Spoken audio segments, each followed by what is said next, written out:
Now, the Gauteng Department of Health has recorded more than 23,000 teenage pregnancies between April of last year and March 2021. Almost 1,000 of these pregnant girls aged between 10 and 14, with about 3,000 having terminated their pregnancies. These statistics, horrific as they are, have put into sharp focus the comprehensive sexuality education taught in schools. That's after some parents threatened to pull children out of school in protest. Let's begin this conversation now with Department of Basic Education spokesperson Elijah Mhlanga, who joins us via our video link this morning. Elijah, thanks very much for your time. I mean, these statistics, it's difficult to put into words how absolutely horrifying they are. And to be clear, this is not a case of us bringing you onto the show to say that the buck stops with the Basic Education Department. Let me get your response to what emerged in terms of these numbers insofar as Gauteng is concerned. Good morning, Michelle. Well, the numbers are extremely concerning. You know, it's something that we see every year, and this time the 23,000 you're talking about is just one province. Sure. When the total figures are put together from all provinces, it's going to be staggering.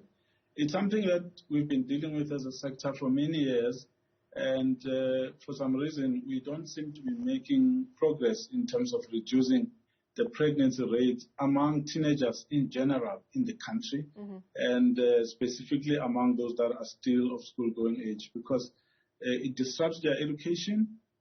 Although in school we say there shouldn't be any disruptions because they should still come to school, we make means to support them, but they're still shocking nevertheless, and we feel that society needs to pause for a moment and have a conversation. Let's reflect on it. What is it that we really want for our children? What is it that we really want for this country, especially in the light of this crisis that we have of so many pregnancies among young people who are not even ready for it mentally, physically, and economically as well. I mean, it's staggering, as you say, and perhaps what's more staggering is that these numbers took place in such a short period of time, and as you say, it's just the numbers from one out of our 9 provinces.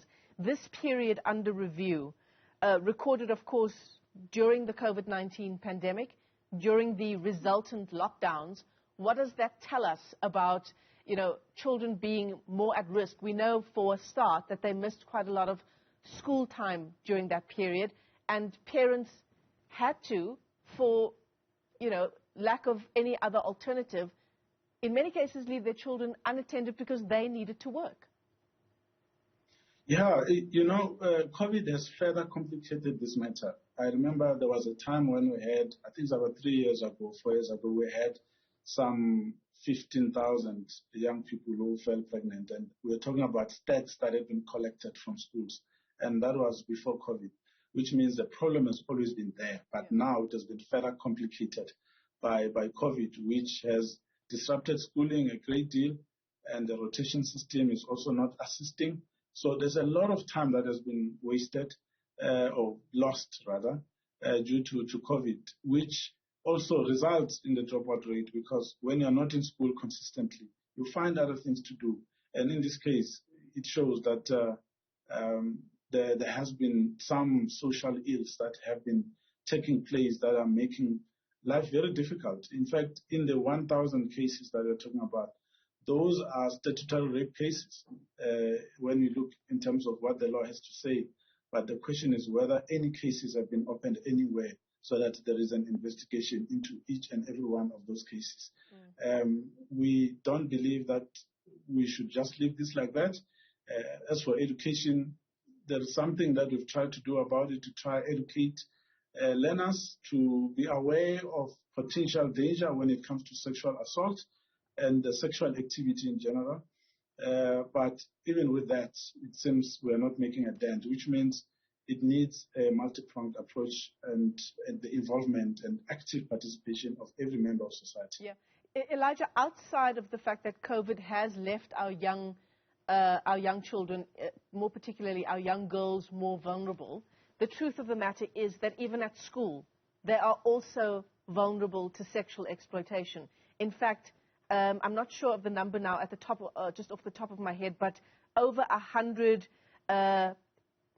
members of the education sector in fact, have sexual complaints against them, criminal complaints against them. I'm not sure how many of them have actually gone to trial, how many of them have resulted in suspensions or people being fired or justice being served in those cases.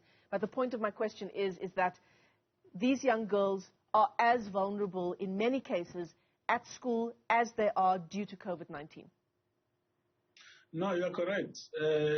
I think it will help if we invite the South African Council for Educators, who are the ones that collect stats and then investigate these issues around the professional conduct of teachers in schools, insofar as the relationships with learners is concerned. The law is very clear. The Schools Act is very clear that there must not be a relationship between a learner and the teacher, and it still happens.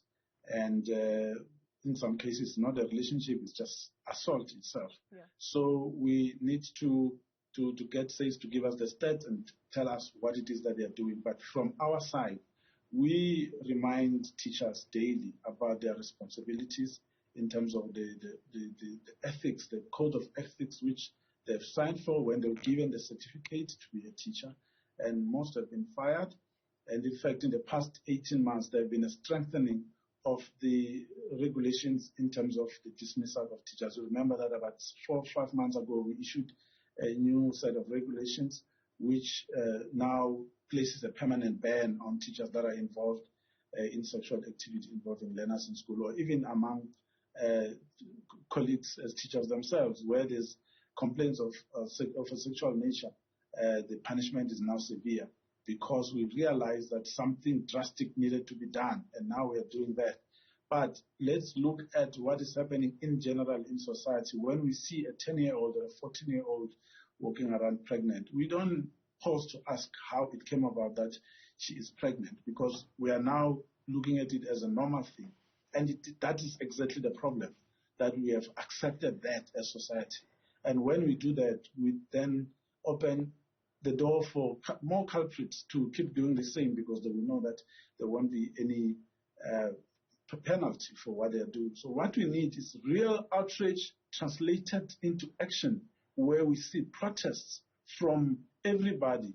Where there is a case of underage pregnancy taking place, we must collectively go to the police station and get the police to arrest the perpetrator, so that we make examples of the people who are raping the young children, those that are sleeping with the young children, those that are assaulting the young girls, taking advantage of them for various reasons, using all sorts of ways that they are luring them with. So we need to really take part in this, not just protest and come to the department because you are opposing the comprehensive sexuality education, which is what we have seen.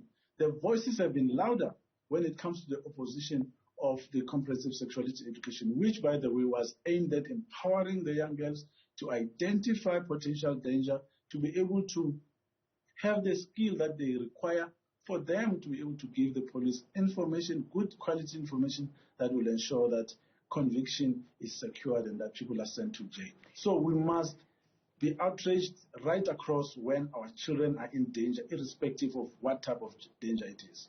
Elijah, I want to talk to you just as perhaps a final question around the comprehensive sexuality education taught in schools. So this was a pilot program, used quite explicit learning material aimed at addressing various issues, including sexual abuse, HIV, and pregnancy. Where are we at in terms of sex education in schools, and at what stage of schooling do we begin? Well, it's comprehensive sexuality education. We've always made it clear that it's not sex education. It's really about a young person learning a whole host of skills that they need for them to be able to protect themselves and protect others. It was age appropriate. It was not explicit across the board. It starts there in grade 3, 4 as life skills, and then it goes up as life orientation. And as the age increases, the information increases as well, taking into account what a young person would know in their age group at that time, also making sure that per grade you learn certain things. So it starts with values, right to privacy. How do you protect your privacy? Why is it someone shouldn't touch you? And when they touch you, what do you do? How you report? How do you pick up signs that someone could be posing danger to you? So it is that we are teaching. But as we get to the age where young people we know are sexually active, we then start to say to them, this is how you keep safe in case you are going to have sex, but you shouldn't do it. First prize is that don't do it, abstain. And that's exactly what we've been teaching. We did this in the scripted lesson plans to help guide teachers to be able to use this material to teach learners honestly and openly so that they're able to be empowered to get good quality information. But some parents, of course, were not happy with that. But we felt that it's something that the country needs, because it's not just about sex and sexuality. It's also about sexual identity. It's also about understanding other people's rights and respecting them, all the values that we've been teaching others. So we're continuing with that, because we feel that part of the curriculum is very important, because it just gives you all the skills that you need in terms of how to protect yourself as a human being, how to interact with others, and how to relate to other people that are different from you. So it's really about relations between boys and girls, and among girls themselves and among boys themselves, and how they should respect each other. Elijah Mhlanga, thanks very much for your time this morning on the AM Report. I mean, this is the beginning of what I'm sure will be many, many discussions that your department and various other institutions will once again take up. This is nothing new. We've seen these kinds of numbers, as you've mentioned to us as well, Elijah, over the course of many, many years. Certainly the signs point to the COVID-19 pandemic and resultant lockdowns to these numbers being even higher. Elijah Mhlanga is the spokesperson for the Department of Basic Education. Thanks very much indeed.